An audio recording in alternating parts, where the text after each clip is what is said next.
नमस्कार, स्वागत है आपका। आप देख रहे हैं द न्यूज और मैं रानी गुप्ता आपके साथ। लगातार जारी कांग्रेस और समाजवादी पार्टी के नेताओं के बीच में जो जुबानी जंग जारी है वो सीधे तौर पर कई सारे मोड़ लेते हुए नजर आ रही है। अब खबर ये भी सामने आ रही है कि अखिलेश यादव उत्तर प्रदेश में कांग्रेस पार्टी का गढ़ कहे जाने वाली अमेठी और रायबरेली में अपने उम्मीदवारों को उतारने की तैयारी में जुट चुकी है। यानी कि जो झटका अखिलेश यादव को मध्य प्रदेश में मिला उसका बदला अब उत्तर प्रदेश में लेने के लिए अखिलेश यादव पूरी तरीके से तैयार नजर आ रहे हैं। तो दूसरी ओर न सिर्फ अखिलेश यादव कांग्रेस के खिलाफ बयानबाजी कर रहे हैं, बल्कि अब तो जो समाजवादी पार्टी के नेता हैं वो भी कांग्रेस के खिलाफ जमकर बयानबाजी करते हुए नजर आ रहे हैं। बता दें, सीधे तौर पर कांग्रेस के प्रवक्ता आईपी सिंह न सिर्फ कांग्रेस पार्टी पर भड़के बल्कि उन्होंने राहुल गांधी को मंदबुद्धि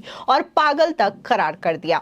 बता दें कि अब उनके इन्हीं बयानों को लेकर के बीजेपी नेता अमित मालवीय ने बड़ा कटाक्ष कर दिया है और उन्होंने सीधे तौर पर यह कहा कि जिस तरीके से कांग्रेस के द्वारा जो चीजें की जा रही है, अब इंडिया अलायंस से अलग होकर के अपना अस्तित्व तलाशना ही अखिलेश यादव के लिए सम्मान का विषय होगा। यानी कि ये जो बात है वो सीधे सम्मान से जोड़ दी गई है। यानी कि लोकसभा चुनाव से पहले ही इंडिया अलायंस में बड़ी फूट नजर आ रही है। न सिर्फ अखिलेश यादव बल्कि अगर हम देखें तो ममता बनर्जी भी इस गठबंधन से खुश नहीं है। तो उधर अगर हम दिल्ली और पंजाब की बात करें तो आम आदमी पार्टी भी कांग्रेस के इस रवैये से कुछ खास खुश नजर नहीं आ रही है। लेकिन यहां पर मेनली अगर बात हम अखिलेश यादव और कांग्रेस पार्टी की करें तो यहां पर यह जंग दिन ब दिन बढ़ती जा रही है। बता दें, दरअसल अमित मालवीय ने अपने सोशल मीडिया प्लेटफॉर्म एक्स पर एक पोस्ट किया और जिसमें वो लिखते हैं, आईपी सिंह का पोस्ट शेयर करते हुए, कि अखिलेश यादव के अपमान से समाजवादी पार्टी इतनी आहत है कि उनके वरिष्ठ नेता पूर्व मंत्री और प्रवक्ता राहुल गांधी को पागल, मंदबुद्धि और वंशविहीन कह रहे हैं। सुनने में यह भी आ रहा है कि अमेठी और रायबरेली में अब समाजवादी पार्टी कांग्रेस को समर्थन नहीं देने वाली है। इतने अपमान के बाद इंडिया अलायंस से अलग होकर अपना अस्तित्व तलाशना अब अखिलेश यादव के लिए सम्मान का विषय हो गया है। लेकिन क्या अखिलेश इस आक्रोश को यथार्थ रूप दे सकेंगे? आपको बताते हैं कि आखिर समाजवादी पार्टी के प्रवक्ता आईपी सिंह ने ऐसा क्या पोस्ट किया था जिसको लेकर के बीजेपी नेता ने इसे शेयर किया। दरअसल आईपी सिंह अपने पोस्ट में लिखते हैं कि महागठबंधन की पहल बिहार के सीएम नीतीश कुमार ने की। एक एक पार्टियों को जोड़ा और उन्हें महागठबंधन का नेता बनाने के बजाय कांग्रेस खेल करने पर उतर आई है। 2019 में चौकीदार चोर है उस पागल मंदबुद्धि राहुल गांधी के सहारे कांग्रेस अपने बलबूते चली। मोदी को हराना असंभव हो गया। जो व्यक्ति अपने सगे भाई वरुण गांधी को नहीं जोड़ पाया वो झूठा मोहब्बत बांट रहा है। कांग्रेस की साथ पुश्ते समाजवादी पार्टी की कभी कुछ नहीं बिगाड़ पाएगी। वैसे राहुल गांधी वंश विहीन है, ननिहाल वैसे उनके लिए मुफीद जगह है। यहाँ पर सीधे तौर पर न सिर्फ आईपी सिंह ने कांग्रेस पार्टी को लेकर के बड़ा हमला बोला बल्कि उनको राहुल गांधी को एक नसीहत भी दे डाली कि जो अपने भाई को नहीं जोड़ पाता वो मोहब्बत की दुकान क्या खोल रहा है। आपको बता दें, दरअसल कांग्रेस के प्रदेश अध्यक्ष अजय राय ने आजमगढ़ की हार पर तंज कर सपा मुखिया अखिलेश यादव के जख्मों को खुरेद दिया है। इससे नाराज अखिलेश यादव आजमगढ़ के सवाल का जवाब सोनिया गांधी के संसदीय क्षेत्र रायबरेली और राहुल गांधी के संसदीय क्षेत्र रहे अमेठी तक खींच ले आए हैं, जो कांग्रेस की काफी ज्यादा कमजोर नस भी है। इसके बाद सियासी गलियारों में यह गुनागणित काफी ज्यादा तेज हो गया है कि आजमगढ़ पर किया गया तंज कहीं कांग्रेस को अमेठी रायबरेली में दर्द ना दे दे और उसे सपा के वॉकओवर से हाथ धोना पड़ जाए। बता दें कि विधानसभा चुनाव भले ही मध्य प्रदेश में हो रहा है, लेकिन सपा और कांग्रेस के बीच कुश्ती यूपी में काफी ज्यादा तेज हो चुकी है। आपको बता दें कि अजय राय ने 2 दिन पहले ही सपा मुखिया की सियासी ताकत पर सवाल उठाते हुए यह कह दिया कि अखिलेश इतने ही मजबूत हैं तो आजमगढ़ क्यों हार गए। दरअसल अखिलेश 2019 में आजमगढ़ से सांसद बने थे, लेकिन 2022 में उनके विधायक बनने के बाद हुए उपचुनाव में यह सीट बीजेपी ने छीन ली। ये तंज अखिलेश को इतना नागवार गुजरा कि उन्होंने कांग्रेस को यूपी में उसकी सबसे अहम सीटें याद दिला दी। अखिलेश यादव ने शुक्रवार को शाहजहांपुर में कहा कि आजमगढ़ से समाजवादियों का रिश्ता गहरा है। कोई आजमगढ़ पर टिप्पणी करेगा तो सुनने के लिए तैयार रहे।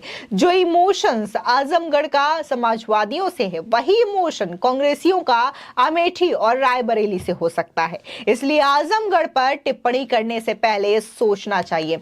अब इस बात को लेकर के सीधे तौर पर आग में घी डालने का काम किया है समाजवादी पार्टी के प्रवक्ता आईपी सिंह के एक पोस्ट ने, जहां पर वो बकायदा ये कहते हुए नजर आ रहे हैं कि अमेठी और रायबरेली से सपा जो है प्रत्याशी उतार सकती है। तो ये तरीके की जो टिप्पणी है वो जाहिर तौर पर कांग्रेस की टेंशन और भी ज्यादा बढ़ाती हुई नजर आ रही है। आपको बता दें कि कांग्रेस व सपा समझौते में भले ही ना रहे हो, लेकिन मुलायम परिवार व गांधी परिवार के खिलाफ उम्मीदवार न उतारने का अघोषित समझौता लगभग 2 दशकों से चला आ रहा है। सपा ने 1999 में सोनिया गांधी के खिलाफ उम्मीदवार नहीं उतारा था, तब वो अमेठी से लड़ी थी। इसके बाद यहां से राहुल गांधी लड़ने लगे और सपा का वॉकओवर जारी रहा। बता दें कि 2017 में दिवंगत मुलायम सिंह यादव ने अपने बेटे अखिलेश यादव को उत्तर प्रदेश चुनावों में कांग्रेस के साथ गठबंधन करने की बड़ी गलती न करने की सलाह भी दी थी। उन्होंने अपने बेटे से कहा था कि इससे हमें मदद नहीं मिलने वाली। इसके बावजूद अखिलेश यादव गठबंधन के साथ आगे बढ़े और आश्चर्यजनक रूप से राज्य की 400 में से 100 से अधिक सीटें कांग्रेस को दे दी। इसका नतीजा विनाशकारी साबित हुआ, जैसा कि उनके पिता को डर था। कांग्रेस ने केवल 7 सीटें जीती और समाजवादी पार्टी भी पूरी तरीके से ढह गई, जिससे नरेंद्र मोदी लहर पर सवार बीजेपी को ऐतिहासिक जीत हासिल हुई थी।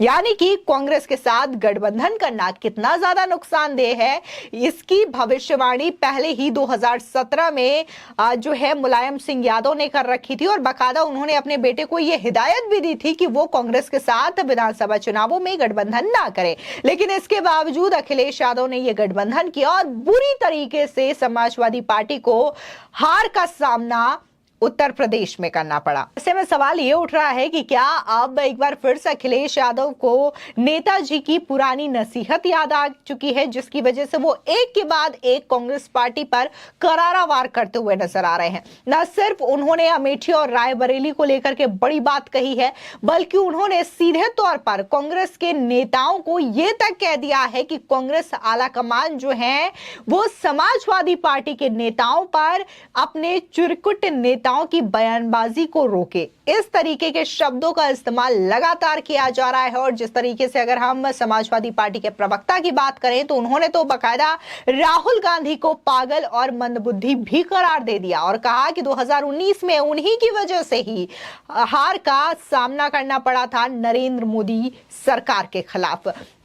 फिलहाल इस पूरे मामले को लेकर के आपकी क्या राय है, हमारे कमेंट सेक्शन में जरूर बताएं। धन्यवाद।